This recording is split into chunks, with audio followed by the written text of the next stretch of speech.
A lot of people were posting, like, their comic book hot takes, and I think the hottest take is that if you gave, like, half the shit that you gave to female writers to the male writers, comics as a medium as a whole would be a lot better.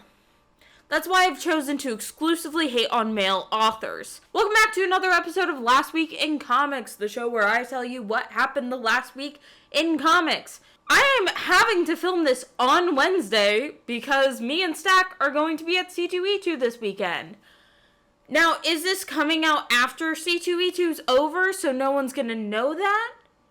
Yeah, but here's the thing, all of you people on my channel, guess what? We're gonna film a vlog about it. I forgot what the word was for a second. I don't know. I'm not a real YouTuber. I'm a fake one who reviews comic books. And luckily for me, this week seemed to be very, I wouldn't call it weak for DC, but it was kind of weak. Not a lot was, going on, which is crazy given how, like, heavy and, like, packed the past, like, 3 weeks have been.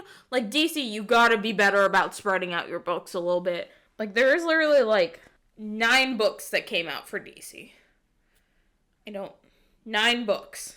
Starting off with the only book I read this week, from DC Comics, Fire and Ice, Welcome to Smallville. I don't understand why JLI fans acted like this was the end of the fucking world. Is it the greatest book I've ever read? No, of course it's not. I know that Joanne Starter, who's the writer for this one and was the writer for Welcome to Smallville, has been getting a lot of shit recently because of the Harley Quinn fart comic. Read her indie work. It's leagues better, and it has a lot of, like, emotional depth to it that it seems like DC isn't willing to give her all the time. Like, they're kind of trying to pigeonhole her into a comedic comic book writer, which they tend to do with a lot of their female writers. Unless you're like Kelly Thompson and you already have a name for yourself in the industry. Kind of suspicious. Especially when Al Ewing can claim that his book is a horror book when it isn't. It fucking isn't. Al Ewing is a fucking hack. How are you gonna complain about the big two and then never do a fucking indie book? Put your fucking money where your mouth is, like Den's Camp does. I shit on Al Ewing enough last time. If you didn't read Welcome to Smallville, Fire and Ice are now friends with people who own a hair salon in Smallville, and they are creating, or at least Ted Kord's money is creating new Kui. Which, if you didn't read JLI, Kui Island is the Ponzi scheme. Is Ponzi scheme the right word for it? The bad real estate investment that Booster and Ted made, which is fun. I don't know. I like a little callback, and like I like the supporting cast of Welcome to Smallville. I think my biggest criticism about that book was that it just didn't have enough time. Like, at least with, like, Blue and Gold, I can accept it only being 8 issues, because Booster has a solo series, Ted has a solo series. Like, we see these characters outside of their own books a lot, but the same cannot be said for Fire and Ice. So, like, if you're going to do a mini with 2 characters, please just extend it past 6 issues, DC. I've already spent like $20 this week alone on fucking variants for this book. If this doesn't go well, I am going to fight someone. And by someone, I mean Thomas King. That's right. At C2E2, I am fighting Thomas King.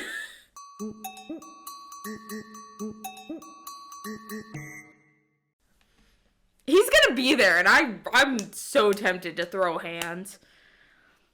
We'll see in the vlog if I threw hands. Basically, the entire book's a sequel to Welcome to Smallville. I kind of got a little bit off track.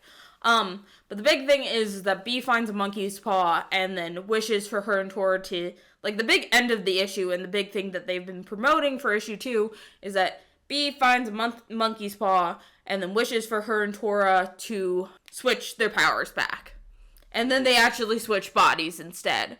Which means that me and Stack now have a new cosplay, which is body swapped Bee and Tora, because I have laid claim to cosplaying Bee already. Except when Tora is in Bee's body, then it looks like me more.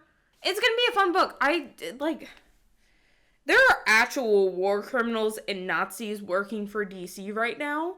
Save the energy that you're giving to Joanne Starter for making, like, an okay miniseries. Like, here's my hot take. Most characters cannot survive a miniseries just because, like, they don't get enough books, so they don't have enough, like, previous knowledge that people can just grab from really quickly. But, like, she's doing a pretty fun miniseries. It's not the best thing in the world, but, like, I'm glad that it exists, but, like, save the energy that you're giving towards her and put it towards the fucking war criminal Thomas King and the fucking Nazi Otto Schmidt. Because, yeah, the Nazi had a book that came out this week, too. And yet, no one's fucking calling him out on being a Nazi. Like, I saw someone fucking reading that book, like, openly on Twitter. And the comments weren't just people saying, hey, you know Otto Schmidt's a Nazi, right? Which sounds weird to say, given he renamed himself after an actual Nazi general. But I digress. Fire and Ice. It's fun. It's nice. It's nice that a JLI member has a book right now. Because right now, Boosters in Purgatory, Ted gets maybe a line, and that's it. Guy Gardner, not in any of the Lantern books. I thought he was, and then he wasn't. So I'm disappointed heavily. The only one even, like, remotely related to the JLI that has anything right now is Martian fucking Manhunter, and that's because he's a Core 7 member of the Justice League. That's it. Beggars cannot be choosers in this case. Beggars can be choosers in the case of Wonder Woman, though. Oh yeah, even Jaime doesn't have a series right now, which is crazy, given that he's popular enough that they gave him a fucking movie. What the fuck, DC? Fire and Ice, it's fun. It seems like it does really want to get into the interpersonal workings of both Bee and Tora as people. And go read Joanne Starter's indie books. They're better. I say this about every writer, which is why I think Al Ewing's a hack, because he doesn't do indies. Any writer's work, if you think it's, like, okay in the big two, more likely than not, if you just read their indie stuff, it's like 10 times better. When you don't have editorial breathing down your neck, everything gets better. Go support Fire and Ice. It's not gonna get extended past, like, 6 issues, so, like, might as well have some fun with it and support a JLI book, so hopefully we get more JLI books. I want a DC Compact JLI book on my desk by next month. Or at least do, like, Booster Gold Volume 1, or, like, Blue Beetle Volume 1, or not Volume 1, it's really, like, Volume, like, 7, but, like, you know, Ted Kord's 86 series, or Mr. Miracle 87. Don't fucking put Thomas King's Mr. Miracle in a DC Compact, or I'm gonna fight you. I don't think Jeff Johns is in charge of DC anymore, is he? No? Okay, I can't fight Jeff Johns, but I will fight James Gunn. And that's pretty much the only book I read this week. Mostly because Green Lantern Corps, which I think I said I was just gonna stop reading because, like, it's horrible. Like, Green Lantern Corps is bad. It's so goddamn bad. Like, the only shit I heard about it was my Hawk mutuals complaining about how they made fucking Shayera a cop again. Like, they made her like we have to do this for Vanguard. We have to get revenge. Like, that wasn't, like, that is antithetical to the point of her entire character in Hawk World. And again, Jeremy Adams doesn't even, like, know that Shayera isn't Hawk Girl. So, like, why are we letting him do this? Like, the Hawk fans want, like, a cheating, like, messy relationship between the 3 Hawk mates. but not in a Green Lantern book that doesn't respect their history. That's kind of the crazy thing about, like, Hawkmates and Hawk fans. They don't mind if you make their characters messy. You just have to do it with some respect for who's Hawk woman and who's Hawk girl. That's it. Like, because right now, all the Hawks fans are, like, clamoring around JSA, because they have Kendra back in the same room as Carter, and it's, like, a whole thing. And they like that. They like the messiness of the Hawkmates. That's why they support this weird fucking polycule that's not really a polycule. I think it's just a man who cheats. But, like, they support the hell out of it. So, like, you can have this. But, like, you can't, like, the book is flopping in sales. Who is this book for? Because you're not appealing to Green Lantern fans. You're especially not appealing to Jon Stewart fans. Because you're using the Justice League United fucking bullshit. Not United. Not Justice League Unlimited, the, like, comic book, but Justice League Unlimited, the animated show. Like, you're using that stuff when, like, that's, like, the one thing that, like, amongst comics fans is universally hated. However, on the other hand, you should definitely adapt Brave and the Bold, specifically the episode with Booster and Ted, where Batman and Booster are kind of fighting because they both want to be Ted Kord's best friend. Honestly, like, if you gotta adapt an animated series, always go Brave and the Bold. Shit fucking ruled. That is the funny thing about Brave and the Bold. Like, Justice League Unlimited gets, like, worse when you read comics. Same with Teen Titans, or Titans 03. But, like, Batman Brave and the Bold only gets better when you read comics. It's great. I love Batman Brave and the Bold. It's what got my mom obsessed with Aquaman.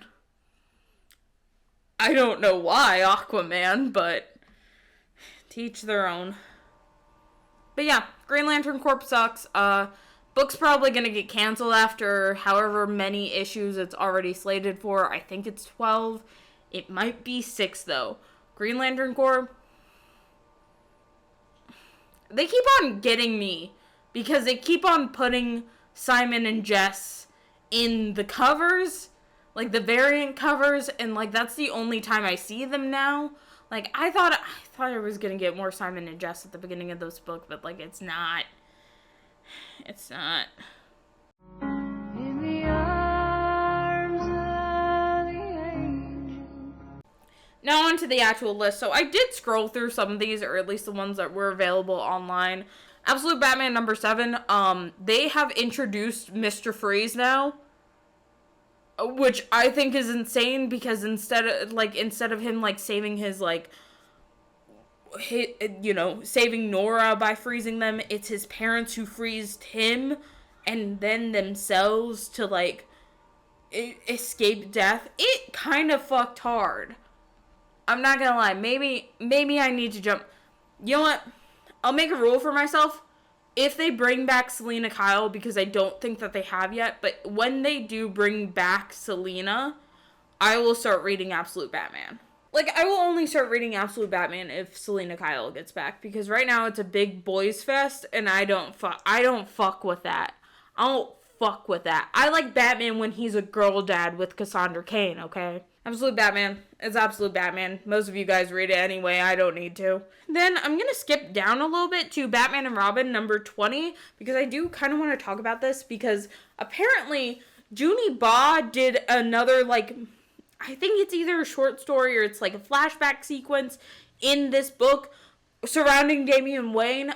If you haven't read Junie Ba's Boy Wonder, I highly recommend it. It was an amazing series.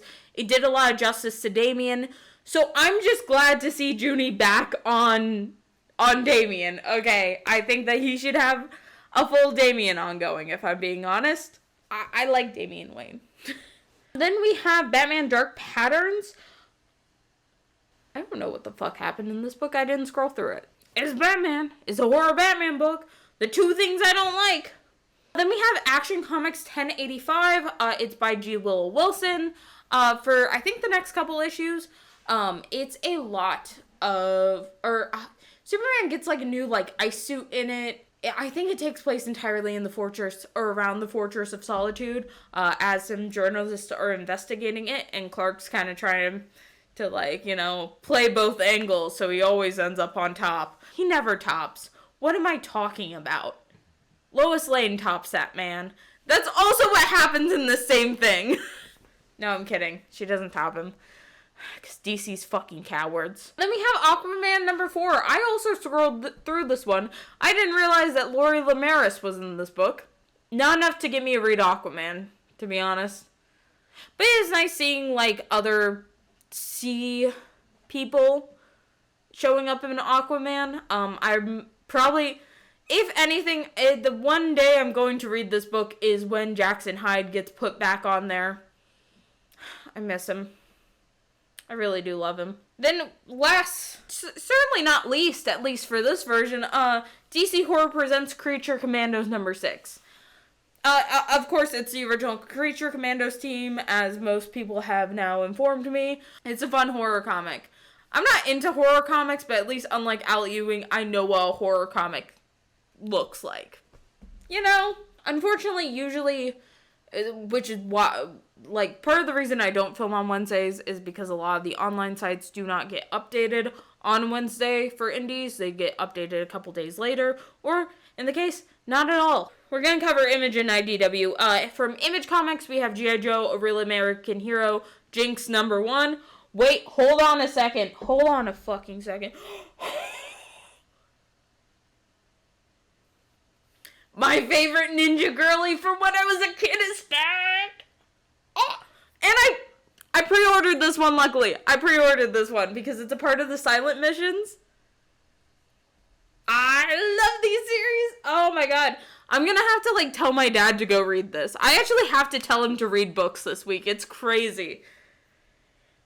Indie comics are so amazing. And then we also have a Transformers book, Transformers 19. I don't know. So, like, Image's, like, Transformers series has been fucking amazing. I've seen, like, a lot of the art that comes out of it, and shit goes fucking crazy. I know a lot, there's, like, suddenly a lot of crossover between, like, the Transformers, like, films and whatever the fuck Anthony Ramos starred in, and, like, comic book fans. So if you like those films and you haven't checked out the Transformers series by Image right now, go read it. It's great.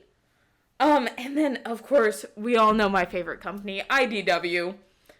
I'm not just saying that because Ryan North is employed there, but first up in books from IDW I haven't read, Teenage Mutant Ninja Turtles Night Watcher number 7.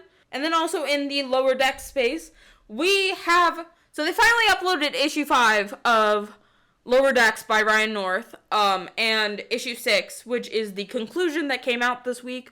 I read both of them. It is a time travel shenanigans adventure featuring the Lower Decks crew. So, offline, because I don't like posting about everything I do, or everything I'm watching, but, like, separately, I have been watching Lower Decks, just really to kind of get a feel for the series for when I read this comic. And I think I have now reached the point, I'm almost done with the show. It's only 5 seasons. You should definitely watch it. But, like, I'm almost done with the show. And now, like, the two halves have finally, like, connected. And I understand everything that's happening now. Because if you remember my first 2 Lower Decks reviews, I didn't know what was going on, but I was having a great time. Now I know what's going on, and I'm having a great time. And these 2 issues in particular are probably some of my favorites. Not because of the time travel aspects or the dinosaurs, or just because I really like Mariner, and, like, she calls T'Lyn T'Linny, which I'm a T'Lyn and Mariner shipper, okay? I see Spurk everywhere. But, like, not just because of that, but also because, like, they make a reference to one of the first Lower Decks episodes I watched personally, which is the crossover between it and Strange New Worlds. Now, did I watch Strange New Worlds? No, I did not. What happened was my dad dragged me, usually what happens is I'm sitting on the couch at home, I'm chilling, my dad comes downstairs and he's like, I need to show you something right now. And I'm like, okay, what is it? And then he turns on the TV and then he turns on an episode of something that he's watching. This is how I saw the first episode of Invincible. Not kidding. That show I didn't watch at first. That's how I saw the first episode of Invincible. That's how I used to watch Star Trek, the original series as a kid. But the first episode of Lower Decks / Strange New Worlds that he showed me was when he sat me down and he made me watch the crossover episode, which is a weird place to jump in at, but at least because I knew Jack Quaid, I was getting something out of it, you know? And, like, a big thing with Lower Decks is that they're all kind of nerds of Star Trek, which is the really fun aspect of that show from a Star Trek fan's perspective. So the fact that this comic has now, like, went back over itself and is like, if you're a fan of Lower Decks and Star Trek, we have something for you. It's amazing. I love Ryan North. He is such a fun comic book writer that I need him to be on more things. He is getting a crypto special this summer, with the Summer of Superman, but, like, I need him on, like, even more. Like, I need an entire, like, Dinosaur Justice League book, because I know that, like, that was a thing for a hot second. I remember Dinosaur Booster Gold. I need Ryan North on an entire book of that, like, immediately. I know we can't pigeonhole him into only doing dinosaur comics. But the man has a talent with those dinosaurs. An autistic man's talent. Cut that. I can't call him autistic. It does explain how he writes Reed, though. If you have never watched Lower Decks, you should read this comic. It'll get you into Lower Decks. If you like Lower Decks, you should read this comic.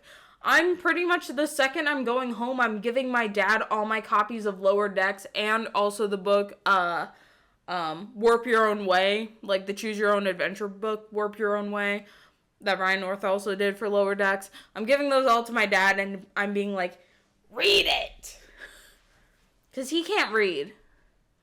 I might have to read it to him, but we will get there, and I can do all the voices. No, I can't. No, I can't. I can't fucking do Rutherford. The one Filipino... That's the amazing thing about Lower Decks. I completely forgot. They have fucking Filipinos in space now.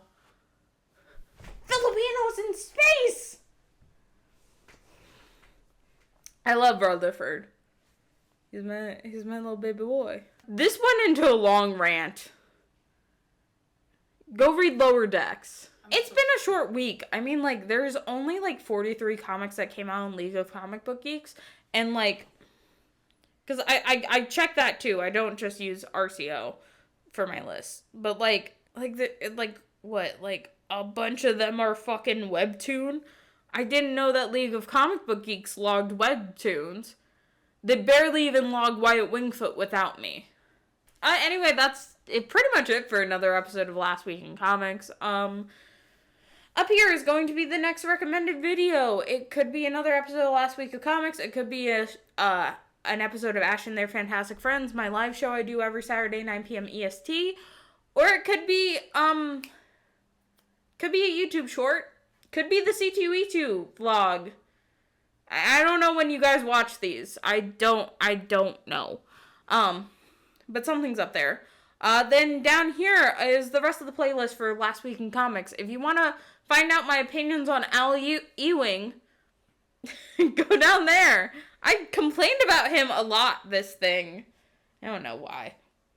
And then obviously over here, subscribe. Obviously we're going to have the C2E2 vlog up sometime. I'm also going to try when I go home to do episodes about how to get into comic book collecting.